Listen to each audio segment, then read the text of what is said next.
even. Wat vind je van de Tweede Kamer? Het is allemaal een mooie boel, maar wat doen ze in de Tweede Kamer? Tja, vraag me ook wel eens af. Maar ik denk dat ik het wel een beetje weet, hè. Dan zeggen zij... Ik weet een nieuwe regel. Ik ben de Eerste Kamer en jij bent de Tweede Kamer. En dan ga ik, de Eerste Kamer, de Tweede Kamer die verzint een wet. Iemand in de Tweede Kamer. Maar dan moet eerst de meerderheid in de Tweede Kamer ervoor zijn, voor die wet. Maar als dat nog zo is, moeten ze naar de Eerste Kamer vragen om ook nog een meerderheid te krijgen. We doen een voorbeeld. En als die de meerderheid krijgt, dan wint de wet. En die komt dan in het wetboek van strafrecht. Nu doen we een voorbeeld. Ik ben de Tweede Kamer. Hij is de Eerste Kamer.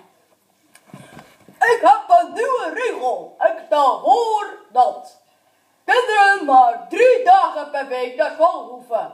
Dat is op de maandag, op dinsdag en woensdag.